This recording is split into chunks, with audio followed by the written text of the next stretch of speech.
Welcome to Mama Mosey Tarot. No captions, no hashtags. No trending sounds. If you're seeing me, maybe for a reason. Some of you know that with the difficulty with which I'm shuffling this, it's the True Black Tarot. I hadn't done a read with it in a while, so I thought, hey, let's give it a shot. You see how it's going. But it's going nonetheless. So, what do you need to know? Why are you seeing me? No captions, no hashtags, no trending sounds. By staying, that means you allow me in your energy to catch a vibe. So if I'm saying something and that doesn't line up and you're like, oh, that's a sign that this reading is not for you. But feel free to like, share, subscribe, comment. Send this to people that you think may need to hear what I have to say. So we're going to see what this is about. And I got to check bottom of the deck energy. So we got the Four of Pentacles, Four of Coins in reverse. There is a shattering here. So if you look at this, you can see the butterflies are flying by the shattered glass, but there's Four Pentacles in the ground. I want to say that there is this is time for you to focus a little bit on your funds, but not so much that you're drowning in how much money you need or how much money you don't have or losing shit over your fucking bills. This is just being aware of your money situation, while also kind of maintaining dreams and having a plan for where you want it to go, if you're not where you want to be.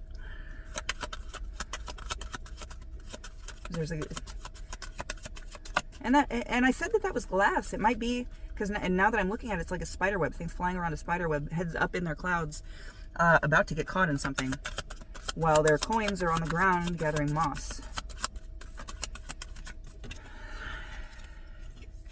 So we got Anant, the Ace of Swords, and the Page of Swords.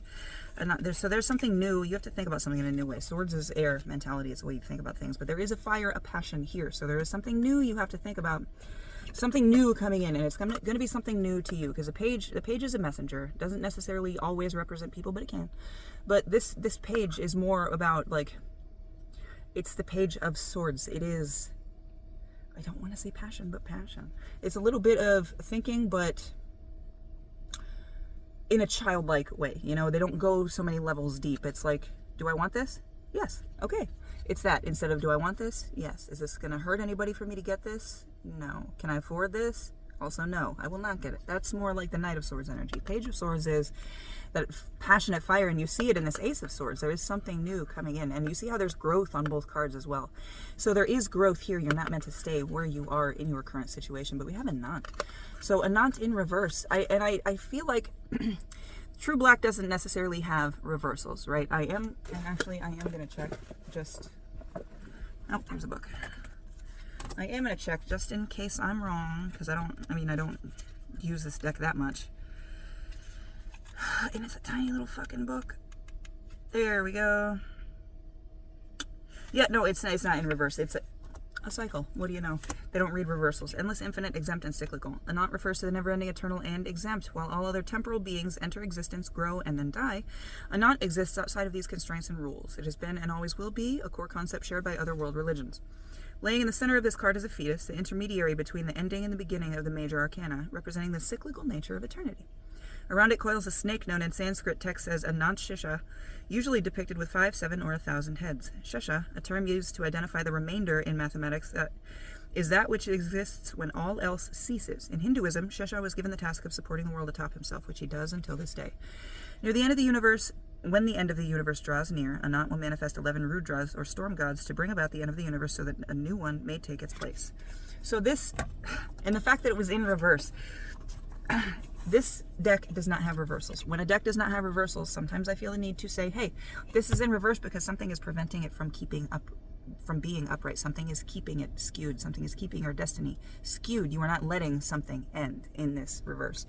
But good news, you've got something coming in to kind of shove in your face why it should end. And I don't want to say burn away in a mean way or like cauterizing, but to sear away, that sounds even more painful, to sear away an old way of thinking, right?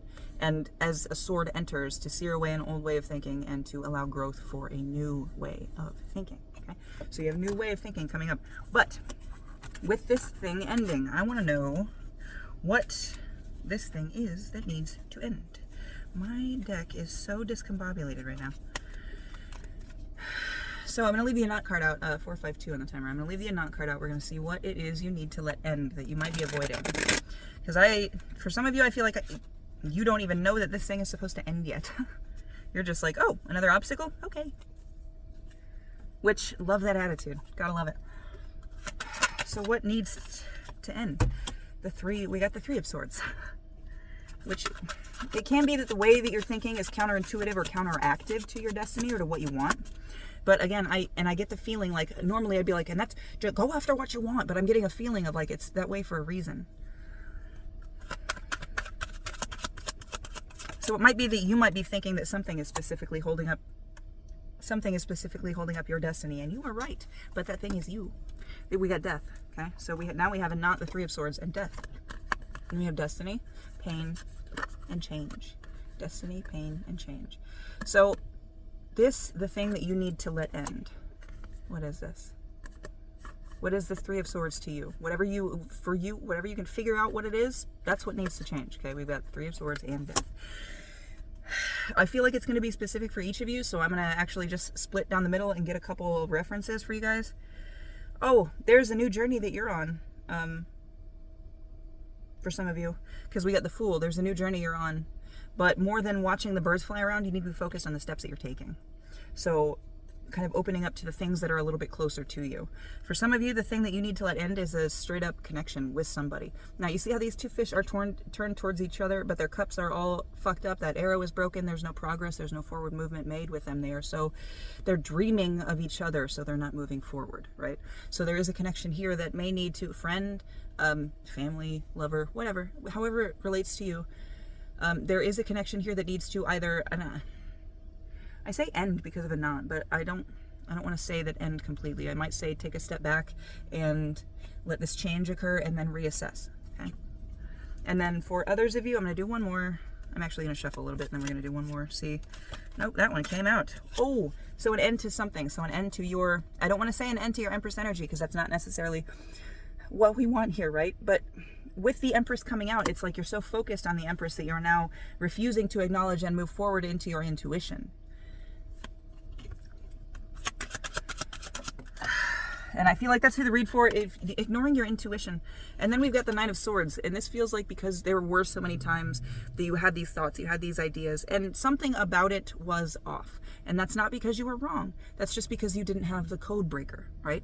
You have to decode your intuition for yourself. The universe speaks to you in your language. So whatever you speak, if you speak in fucking movie quotes and you have a random one pop into your head, pause, think about the situation you're in. How can that relate? That popped into your head for a reason.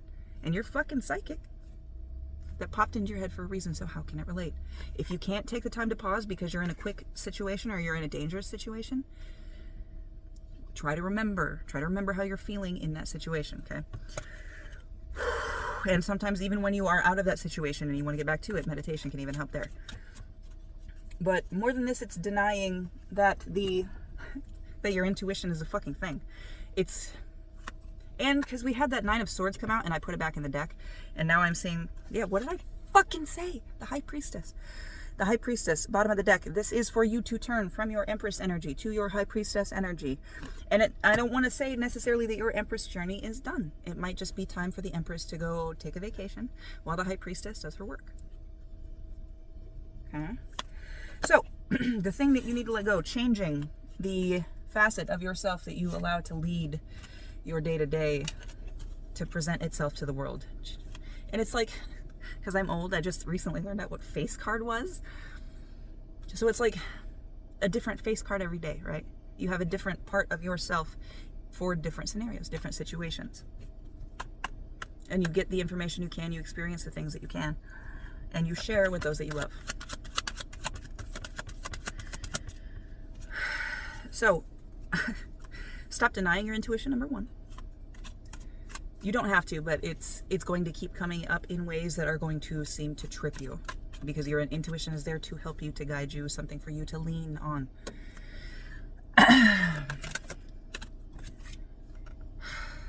Queen of Cups, Queen of Cups, Queen of Cups, Queen of Cups.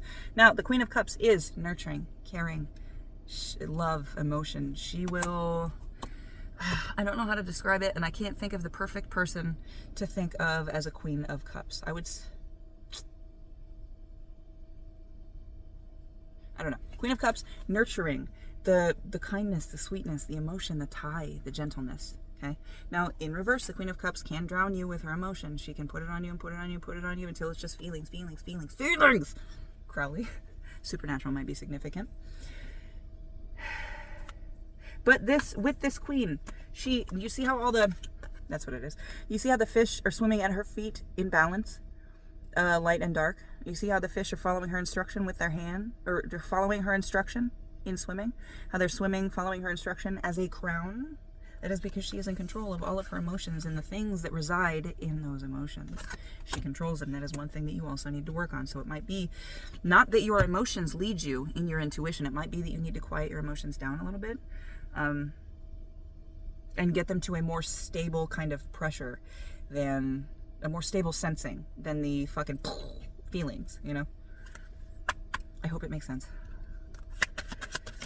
So go through one more time and see what else it is you need to know. And if nothing else comes out, we're checking bottom of the deck energy. 11:07 on the timer. Nothing else. So bottom of the deck energy to close out this message. We got the Two of Cups. So, and the Page of Pentacles. So with this page, and I'm going to put this down because I don't feel the need to look at it yet. The Page of Pentacles lifting themselves up by their own weight, their own strength to go after what they want. And then we have the Two of Wands here. Now this is Two of Wands of connection. And I know I said earlier, you're supposed to let something go. That could be connection. It could be that you need to let this connection go. It could be that for some of you, this connection is crucial to show you how strong you are and how you can lift yourself. That's the whole point of that relationship. For some of you, not for all of you. For others of you, there is a connection here that gives you the strength to pull yourself up, okay? I looked at the bottom of the deck. We got the rat fuck card. This is the Seven of Swords. Now the Seven of Swords is thievery, stealing, somebody taking something from you. So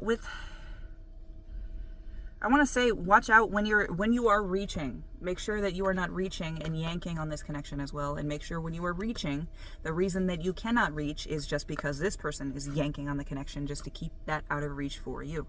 Okay? This is all assessment. This is assessment, assessment, assessment. But good fucking news. You're strong enough for it. You get strength. You are strong enough to slay anything that may come for you, and you are also strong enough to stand up for those that cannot defend themselves. That's mainly what this card is. The snake with no hands and strength catching all of those arrows and preventing the harm and continuous harm and damage. You are strong enough for this, absolutely. And it is, I don't want to say it's a goal challenge, this has your name on it, you know what I mean? I hope this helped. Love you.